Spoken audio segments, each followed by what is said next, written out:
This is how my book starts. So the talk is going to really be two parts. One is going to be my story from the perspective of, again, having been in academic medicine for a long time and ending up not really being listened to by my peers. And again, I don't really blame anyone.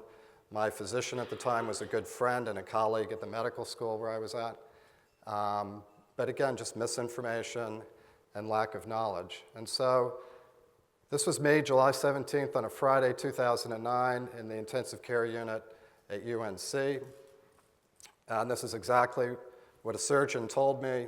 I've been around surgeons a long time, and when a surgeon comes in and you're in the ICU, after 12 years of severe cardiomyopathy of 10% ejection fraction, for those of you who know what that means, it's like having a 6-cylinder car driving on one cylinder. And the surgeon comes in and says, do you want me to sugarcoat this or just tell it like it is? So I just said, yeah, just tell it like it is. And this is what he said, you're going to be dead by Monday without a heart transplant. So the question is, how did I get there? I used to run Boston marathons. I was really the model of health. I ran 10 miles a day. Again, I played soccer and lacrosse at UNC in college. I had no family history of anything. I did all the right things, never smoked. Maybe I was a little too stressed at times over getting grants and getting papers into high-profile journals. And so we left Boston. So I was 37 years old, trained at Dana-Farber at Harvard, so I was sort of in this, great space. My wife told me one particularly bad winter that she never wanted to see a snowflake again. So I took a job at the University of Miami where there wasn't any snow. And literally within weeks of moving to South Florida, began to experience what for me were very strange symptoms. So palpitations out of the blue, my heart would start racing to 200 beats a minute, never for more than 45 seconds or a minute at most. I had an episode of several weeks of brain fog, which probably a lot of people here will relate to, but I tell my colleagues it was like taking 50 milligrams of Benadryl every 2 hours. And I was attending on a bone marrow transplant unit with really sick people, running a lab. And I went from running 10 miles a day to barely being able to walk 10 yards from lack of fatigue. Now, I'm an oncologist. I still go to clinic a day a week, and actually yesterday morning was a busy clinic. And so I hear a lot of our patients, or my patients, telling me, that they feel fatigued. And I think there's from what you've experienced fatigue, what I experienced, and what my patients experience, is a lot different than when you tell somebody out in the real world, gee, I'm fatigued, because to them that may mean, I don't feel like running 10 miles a day, I feel like just watching a football game today. But profound fatigue is a real illness, is a real symptom of something going on. When you run 10 miles a day and you can't walk 10 yards without having to stop, not for shortness of breath, but just for feeling like you have no ATP molecules in your body, that's to me not stress. And I just had all sorts of aches and pains and joint pains and muscle pains. And so I had an extensive workup. This is a test I hope no one ever has. It's like some incredibly barbaric test. It's one of those things that 50 years from now, hopefully they'll look back and say, why did anyone ever give a tilt test to anybody? So if you've had it, they strap you to this table. It's got some spiritual significance. They strap you. There's a whole bunch of people with notepads looking around, and then they tilt you straight up. So you're laying flat, they tilt you straight up, all the blood drains from your body, and they're all looking at you. Do you feel dizzy? Do you feel dizzy? You going to pass out yet? And they're actually looking for, in this case, they were looking for something called neurogenic syncope, which is this dysregulation of the receptors on the heart that respond to adrenaline. And so rather than having a normal response, your heart slows, you pass out. And one of the treatments for that is to give a beta blocker, which seems a little contradictory if your heart slows. But anyway, so I had this extensive workup. The only thing that really was abnormal at that time, they did the usual blood counts, chemistries, liver function tests, was this what we call an abnormal SPEP, serum protein electrophoresis. Now, I'm a hematologist and oncologist. That essentially measures protein in your blood. And for an oncologist, what we look for in people who have cancer is what we call a monoclonal spike, which is an antibody being produced generally by a cancer cell. So it's sort of like the daughter cells of a mother cancer cell. But it's one type of antibody that generally indicates multiple myeloma. So I had an abnormal serum protein electrophoresis, but it wasn't monoclonal. Now my doctor, who was an internist, was telling me, I think you have multiple myeloma. He's telling me I'm a hematologist. I said, well, this is polyclonal. I mean, my body is responding to something by just producing antibodies. It's not a cancer cell. It's responding to something that's happening in my body. I also had an antibody test that actually Alan Steer reported on very early in his work in Lyme disease called an anti-Cardiolipin antibody, an IgM, which was elevated, and that actually he showed was elevated with fair frequency in people with Lyme disease. Now, remember, I was living in Florida at the time. Lyme disease was like 1,000th out of the top 10. And so I kept telling people, you know, I'd been in the Cape, I used to run in the woods, but they didn't even know what Lyme disease was. So I had all these tests. I had an abnormal tilt test, and they said, oh, okay, now we understand why you're feeling weird. You've got neurogenic syncope. Now they put me on a beta blocker, and the first pill I took, my heart rate slowed to 30 because I was probably at that time having heart conduction defects from the Lyme disease. And I just stopped the drug myself. So this, again, was going on for about 4 years. And every time I'd go to the emergency room, the tachycardia would have resolved. They'd do an EKG, and they'd say, you look fine, you're stressed. You look fine, you're going to work, right? You got a lab, you got, you know, your wife, everything. You don't look sick. So, you know, you're an oncologist. So, so this went on, and then in the spring of 1997, for the first time in the course of the disease, I developed frank arthritis. I mean, swollen joints out of the blue, couldn't hold utensils, wrists, knees, everything swollen. And it just so happened that I was prescribed doxycycline for a completely independent reason. And within 24 hours of taking the doxycycline, the arthritis resolved 100%. And so here's a good one. So I call, this is a fatal mistake, I called the big centers in the Northeast, and I said, I think I have Lyme disease.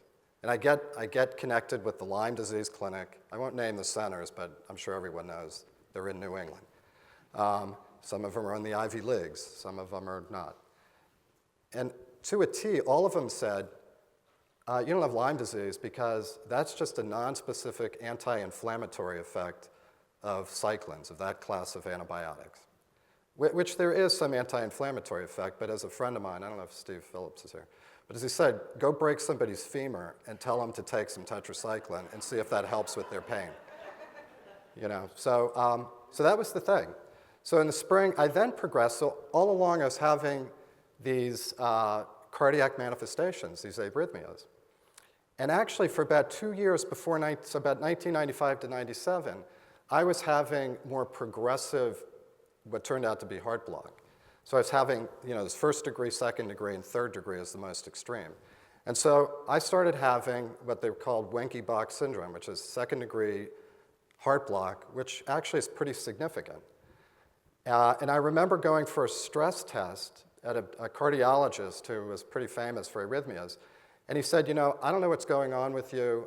Right now, I'd say your response to exercise is normal, but I have a feeling at some point in the future you're going to require a pacemaker. So just keep exercising, and when you require a pacemaker, you'll require a pacemaker. Not very reassuring. So June of 1997 was really the pivotal time. So not only did I have this episode with doxycycline that responded, now I'm really thinking this has to be Lyme disease. But I also start having new symptoms where I'm waking up in the middle of the night with this exploding white light, which turns out to be that my heart, there were 6 seconds in between beats. So 6-second pauses where my brain was not getting any oxygen. That's like an eternity for your body not to get oxygen, especially your brain.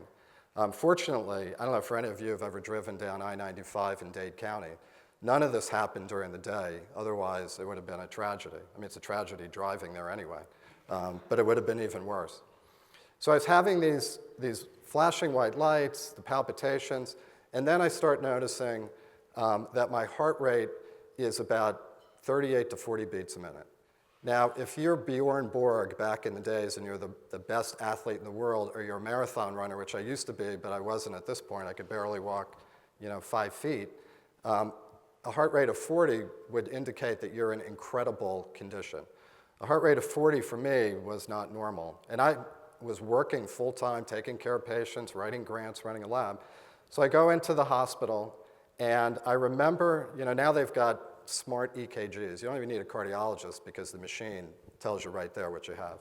So I remember sitting on the table, I'm looking over at the machine, and it says complete heart block with ventricular tachycardia.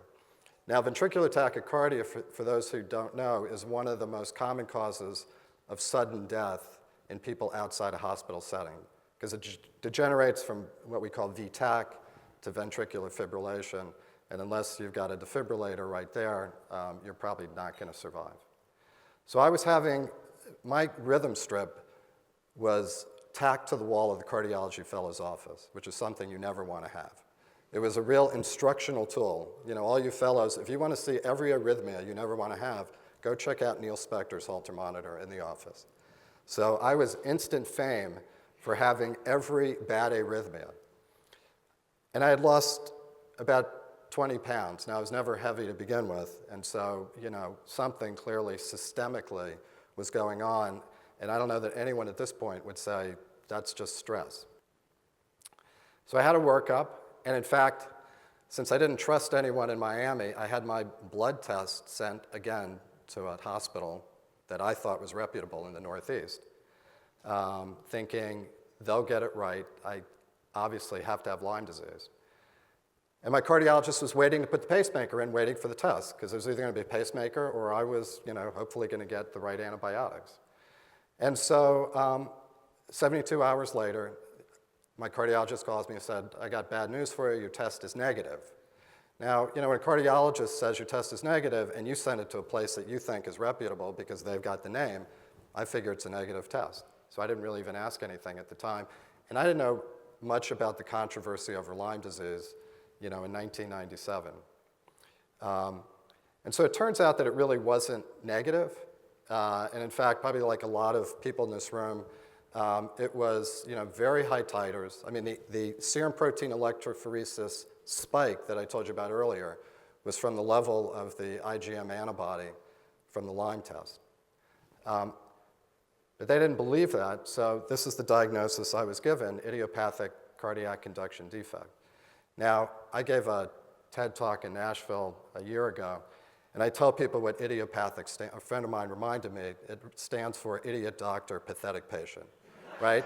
Because God forbid you get a diagnosis of idiopathic, you're probably not going to do all that well. So you never want to have that diagnosis. So instead of getting antibiotics, I had a pacemaker defibrillator put in that I had for 12 years. I moved to North Carolina in 1998. I was starting to exercise again, not much, and I went to a cardiologist to see how much I could exercise. Got an echocardiogram 24 hours after I had the echo. She called me and said, is there a chair nearby? I'm an oncologist. I generally know what that means. And she said, you've got 10% ejection fraction. You need a heart transplant immediately. So let me just take one step back. So I had the pacemaker. When I had the pacemaker put in, this very famous cardiologist who was part of the dream, I don't know if you remember the dream team, Reggie Lewis in Boston was a Celtic, he had an arrhythmia. So the cardiologist I went to as part of the dream team, they were from Boston, Miami. He was one of the ones who said Reggie Lewis should never play basketball again. He told me, we're going to put the pacemaker in, you're going to feel great, Neil, because your heart rate will be 70, you won't feel symptomatic anymore, you're going to feel great, even though you have an idiopathic condition. So I didn't feel great. I went back to him a month later to have the pacemaker checked, and I said, I don't feel great. And this is exactly what he told me, a colleague of mine. I mean, I'm at faculty of the same medical school. He said, denial is the most common reaction of someone your age when confronted with heart disease. I never saw him again. And I tell patients, if anyone, I don't care if they got a diploma from Harvard, Yale, wherever, anyone ever tells you that, you need to get a new doctor. If anyone ever tells you this never happens, you need to get a new doctor. Because anyone who thinks they understand human biology to that degree should get out of medicine. So the end of the beginning, just some things that I've learned for myself that I used to tell my patients, which is trust your instincts, be your own advocate. This medical system, if you're not advocating for yourself, you're screwed, right? It is so complex.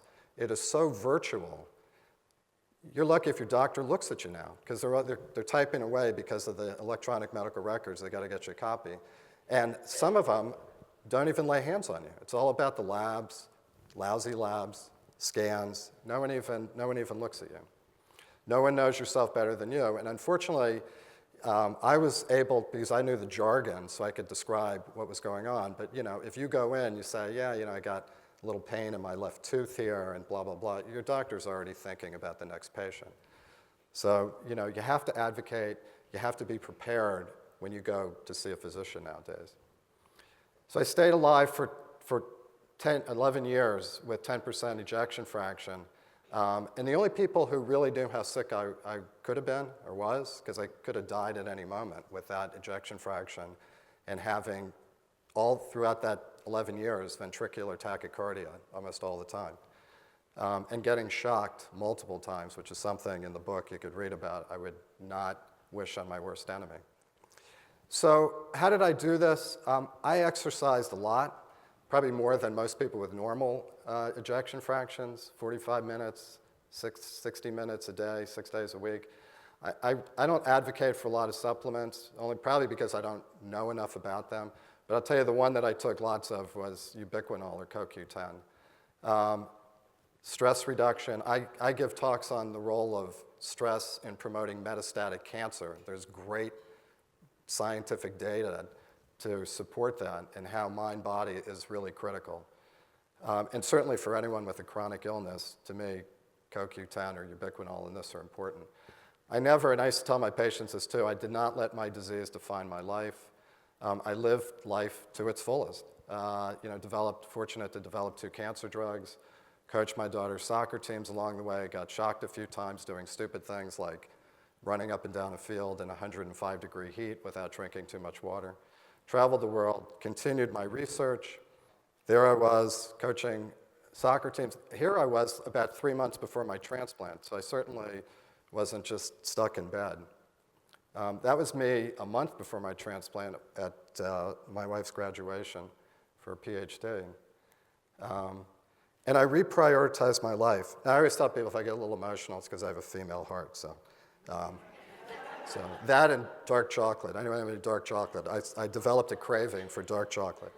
So I reprioritized my life. I used to let experimental results really get to me, like, we didn't get what we thought. It still happens to some degree, but not nearly as much. I used to get very upset over bad reviews on manuscripts. It doesn't bother me all that much anymore. Grants still bother me a little because my salary comes from grants, so I wish I could say it doesn't bother me, but it does to some degree. Although if somebody told me I had to work at Whole Foods, it would be fine with me. What really was tough, and I would tell anyone to do this as an exercise, whether you think you're healthy, whether whatever's going on in your life, was literally writing a letter, what I thought could be my last letter to my then 11-year-old daughter at the time, when I was going in for transplant. And the other thing I would say is you have to have somebody who's strong and rational who can counteract the doubt and anxiety. My wife, who's in the medical profession as well, was pretty amazing. And if anyone needs a surrogate helper, I'll rent my wife out to you. She's tremendous. The simple things in life are great. So I hadn't had a shower in like a long time. And in walks this guy, like 2 days after my transplant, and says, "You want me to wash your hair and give you a trim?" That was like the greatest experience of the transplant. Okay, now I'm going to end on, I think, what I like to talk about, which are the biological analogies between cancer and Borrelia and probably other co-infections, although it's just going to be Borrelia listed here, and how we can learn. We don't have to reinvent the wheel for research, and how we could take this field forward. And one of the areas that I think is bringing people under the tent who are not card-carrying Lyme disease researchers. There's a lot in immunology, there's a lot in cancer research, as I'll show you, that's very relevant. And as we're doing, and hopefully we're going to get this grant funded, a large grant, We're doing just that. We're bringing people in from cancer research who look at this field and say, this is crap. I mean, literally. I can't believe in 2017 this is the state of Lyme disease research from the academic research. There's plenty of other things that are going on. And by the way, the really good papers are done by veterinary schools. The vets are doing the best research. So when someone asks a question about why aren't the good papers being published, I read the veterinary literature. It's amazing. Okay, so here, this has nothing to do with the election because I'm not sure who would get this type of thing here. But it essentially is my way of saying that I've been in medicine a long time. I've never seen a divide like there is with that type of rhetoric about anti-science and blah, blah, blah. I mean, this is quite unique, in my opinion. And we really do need to bring people together, multidisciplinary people from outside the field, bring them in, clinical, basic, translational, and I think very importantly, people in this room, real-world experience. You know, not just some ivory tower person, but people who are treating patients and have a tremendous wealth of experience and understanding about the biology. Okay, cancer treatment. So again, I'm going to go back and forth. What we've learned in cancer. Pre-1990s, this was it. Chemotherapy, radiation, surgery. It was pretty slash and burn, you know, no pain, no gain. You name the motto, that was the way we treated. 1990s, what happened? So again, back here, this is all chemotherapy, radiation. 1990s, all of a sudden, this wealth of information, like where's, Nixon's war on cancer, where's all that basic research? When is it finally going to hit the clinic? Well, this is when it started to hit the clinic. Targeted therapies like Gleevec, which transformed the treatment of chronic myeloid leukemia and was based on targeting a genetic mutation in cancer. First monoclonal antibodies, Herceptin for HER2, an area that I spent a lot of time working on. And now all of these molecular profile and genome sequencing, every patient who comes in now with cancer gets their tumor sequenced, looking for mutations, looking for precision medicine.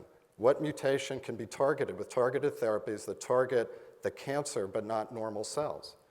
You don't have to memorize this. There may be a quiz at the end.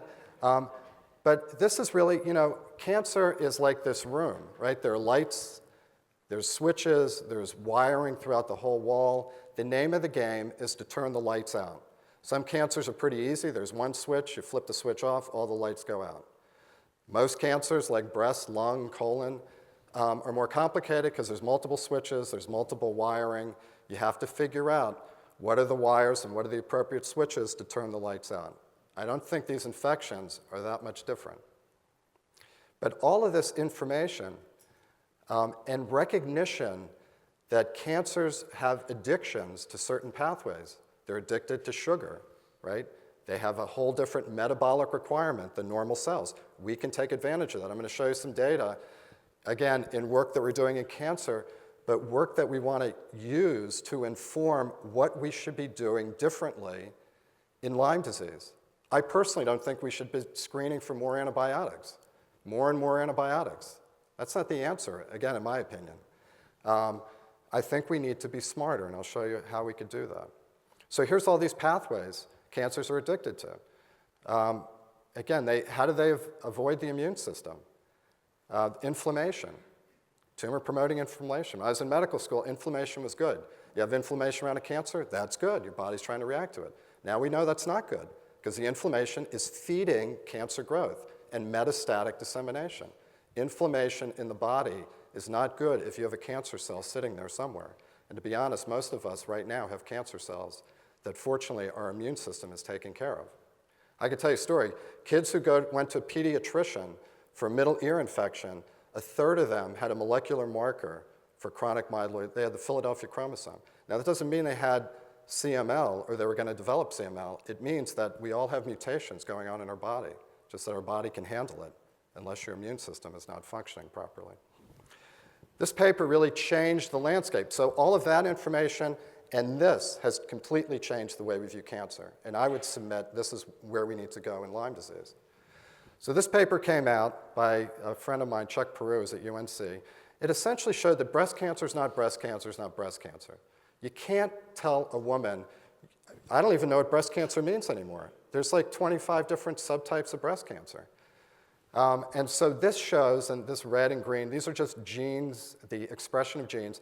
It just shows there are different, here there's about 5 different, now we know there's more, subtypes of breast cancer. They should be treated differently. You can't treat this breast cancer with these red genes like this one with green, okay? It's not one size fits all. And now we've learned how to unleash the immune system, right? We were just talking, I mean, this is known, this isn't HIPAA, but Jimmy Carter had metastatic melanoma. He's the poster child for immunotherapy. He had brain mets and liver mets, and now he's in complete remission without chemotherapy. Why? Because we have figured out how tumor cells evade the immune system, and now we have therapies to essentially take the brakes off the immune system. Tumor cells have usurped the body's, when you get an infection, your body responds, but then you have to shut that inflammation down or you're going to have autoimmunity. So the body has a normal feedback that shuts off the immune response. Now, cancer cells have hijacked the shutting off of the immune system. And so for years, the holy grail was, why doesn't your immune system recognize a cancer? And here's part of it, because there are what we call checkpoints. And cancer cells have taken the checkpoints to their advantage. And so your immune system is not activated in the presence of cancer cells because of these checkpoints. Now we've got antibodies to block the checkpoints. They're called checkpoint inhibitors. Now in 50% of people with metastatic melanoma who would have been dead 5 years ago, 50% of people are essentially probably being cured. 25%, I never thought I would tell a patient with metastatic lung cancer that there's a chance they could be cured. Now about 25%. I wish it were 80 or 90 or 100. But it's 25% are cured without chemotherapy, just by activating the immune system. I'll tell you, there's good rationale for why Borrelia and other infections, and actually there's data with other chronic infections, leishmaniasis, that these infectious pathogens utilize the same checkpoints that cancer cells do. We should be testing this. This is known. This isn't reinventing the wheel. All of this is just, there's like 5 pages. These are all the targeted therapies that are available for cancer. Now, I'm not telling you we've cured cancer. It's not mission accomplished. But we've come along, none of these are chemotherapy. They're all targeted therapies, antibodies, oral pills. This is the possibility of understanding the molecular biology of your target, cancer, Borrelia.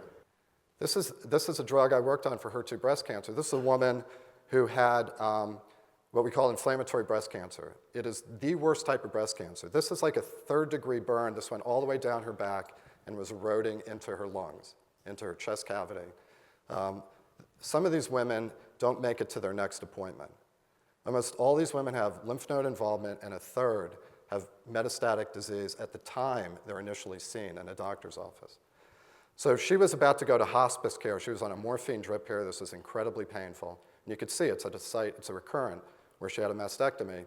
And within 2 weeks, it was almost completely gone, and she was out playing golf. That's like the magic. It's not magic, it's science.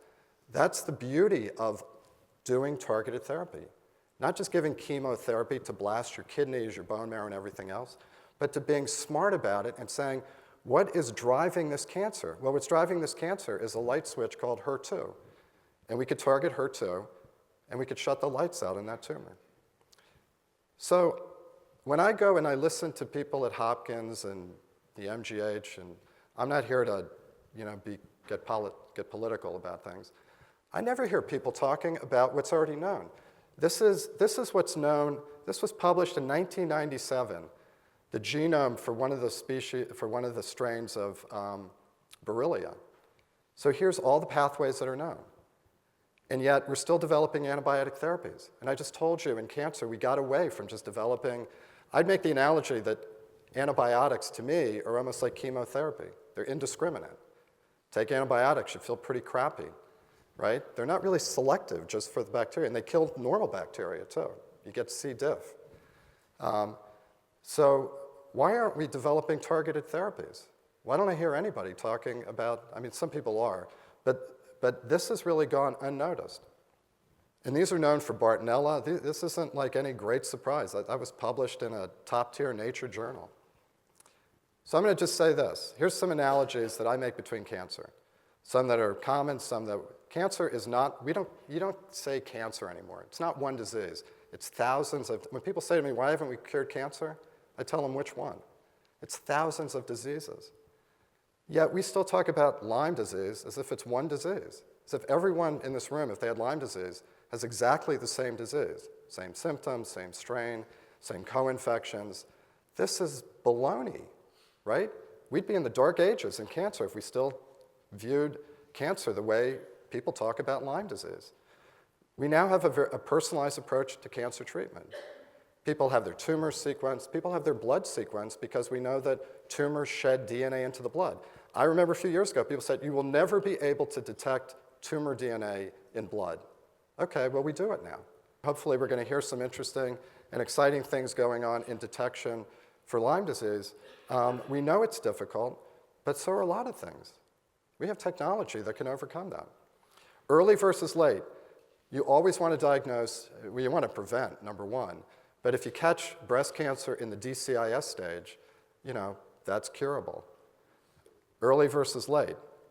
I don't know why anyone would think that Lyme disease or any co-infection that is 10 years into the making is going to be easy. Every paper I read and all of the experts talk about, you got a rash, we treated you immediately. Well, what about the people who are 5, 10 years, 15 years into the treatment? Why do we expect giving 4 weeks of doxycycline and another 4 weeks is going to be the magic bullet? We know that the relative of this, syphilis, another spirochete, when it gets to tertiary stages, the damage is done. You have tabes dorsalis, dementia, whatever from syphilis, you're not coming back. I might add also, because some of you may wonder, when I got treated with intravenous antibiotics. The first dose of ceftriaxone I had the worst Herxheimer reaction. My wife was ready to call 911. I was rigering, shaking. We weren't sure whether I was having an anaphylactic reaction or not. All my symptoms improved, except the damage to the heart was permanent. I had biopsies. Unfortunately, they didn't look and do special stains, but I had fibrotic changes in the conduction system of the heart and other things. So, for some people, maybe sadly, things may not be easily reversible. So early treatment, and I think early effective treatment. Resistance, I spent the greater part of my career studying molecular mechanisms of resistance to targeted therapy. I don't know why anyone still denies things like persisters. Even the people at Hopkins published the word persisters, and yet I was talking to somebody on the West Coast at a big institution, and they're banned from using the word persisters. And yet actually they want to set up a big Lyme disease institute, which I find sort of interesting. So anyway, no great shakes here. We've known about this. Morphology, we hear a lot about the changes in shape of the bacteria, from the corkscrew to circular forms. We've known about this, again, in cancer for a long time. I'll show you some of that. It's called EMT, epithelial to mesenchymal transition. There are proteins on the surface of tumor cells that spit out chemotherapy. That's one mechanism of resistance. The same proteins are on Borrelia. It's identified in that genome I showed you. They spit out antibiotics. So why would you give somebody antibiotics? Maybe that bacteria is just spitting it out as quickly as you put it in. Again, all of this has been known for 15, 20 years in cancer. We need to apply the lessons here to Lyme disease. We don't need to start from scratch. It's already here. It's right here. Tumor microenvironment. We know that when I trained, it was bad seed, normal soil. You got a bad breast cancer, but the breast is normal. We know the breast, where breast cancer develops, is not normal, right? The tissue that looks normal under the microscope, it's not so normal. And so now we're actually trying to understand how do we target the microenvironment and not just the tumor. Same, and there are experts who are going to talk later about biofilms. We know that there's a microenvironment around these bacteria. It's not just the bacteria, it's what they do to the tissue that they invade. Homing. Metastatic dissemination is not bad luck. We now know that why some women with breast cancer get brain metastases and others get lung. There is science and rationale to it, and people are trying to develop therapies to block that. And I'll show you data, again, from the literature from outstanding veterinary schools. We're not talking, the Guadalajara, not that there's anything wrong with Guadalajara, but we're talking about UC Davis, top vet schools that are doing amazing research, showing that why someone like me may have got cardiac manifestations and no rash and very little other joint problems until late, why mine were primarily cardiac. That probably wasn't just bad luck or bad karma. There's science behind that. So there's tissue homing, some bacteria home to heart, some to joints, some to other tissues. Preferred energy, we know that cancer cells are addicted to sugar. We know that Borrelia is addicted to sugar, inflammation. So there are 16 million cancer survivors. Many of them have long-term cognitive impairment. That's a huge area now of study. And certainly a lot of what we're learning about cognitive dysfunction, I think we can apply to why people get cognitive dysfunction with these infections. So I don't want to belabor this, but this is just to show that nothing in life is easy. So this is sort of an encapsulation of 15 years' work, looking at multiple mechanisms of therapeutic resistance to HER2-targeted therapies. And again, this isn't just research for the sake of publishing in nice journals. It's research that has led to new treatments. So here's work that we did identifying the estrogen receptor causes resistance to HER2-targeted therapies. It turned out that when we turned the lights out, that one of the switches suddenly came on and turned the lights out in here, and it was the estrogen receptor, which was never active in these tumors until we blocked HER2 signaling. Anyway, it led to an FDA approval of giving an aromatase inhibitor plus a HER2-targeted therapy. So smart science not only makes for great papers and grants, it changes people's lives. Okay, cancer cells, epithelial to mesenchymal transition. This is what a cancer cell looks like in the breast or the prostate or the colon. This is what happens when it tries to get out and into the bloodstream or the lymphatics and becomes more metastatic. It changes its shape, just like these bacteria. And when it changes its shape, it changes the protein targets. So these here in brown or yellow are different than the green. Now, if you wanted to target these cells that are metastatic, you can't be targeting this. You've got to understand the difference in the molecular biology of these cells and where they are in their genesis, right? These are sitting in the breast, in the case of breast cancer, prostate. These are ones that have gotten into the lung, the liver, the brain. You need to understand this. And again, there are people who are much better versed, and we'll talk about this, but these bacteria change shape. And when they change shape, we need to understand what the protein targets are expressed in this shape versus this shape. We need to be really smart and personalize this treatment. It's not a one-size-fits-all mentality. Again, Lyme disease is not just Lyme disease. It's a very complex mix, just like cancer is. This is the reductionist view. Oh, it's all these bad tumor cells. This is the reality. It's tumor cells with bad blood vessels, with bad fibroblasts that are feeding tumor cells. Very analogous to what I think we're learning about the microenvironment around these bacteria. It's not just the bacteria, it's the other things that are created to support the bacterial infection. Inflammation is bad, okay? This is looking at genes. The red means they're upregulated, the green means they're downregulated. These are breast cancers that were sensitive to this HER2-targeted therapy. These are some that are resistant. You could see different patterns in the sensitive and the resistant.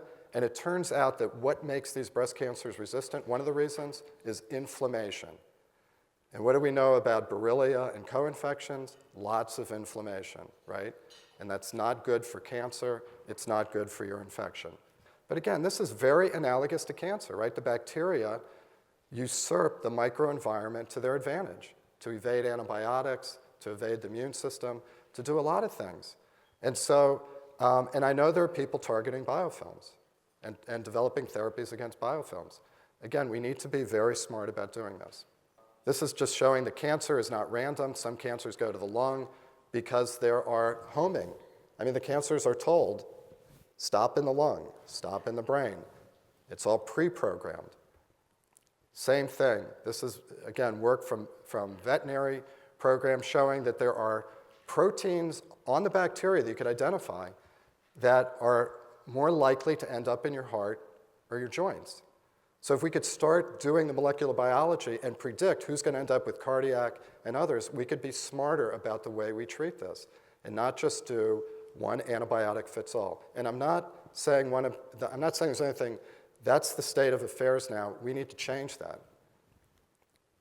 Cognitive dysfunction, there's lots of reasons why cancer patients get this, blood-brain barrier changes, cytokines, inflammatory cytokines upregulated, all sorts of things, hormone changes. We know all this goes on too with chronic infection. And so there's a lot to be learned. I want to end on some work that we're going to be doing. So maybe next year or the year after when I come back, if I come back, we're going to have some, I think we're going to, I don't want to sound like somebody in the public light. We're going to have some really, really amazing work. No,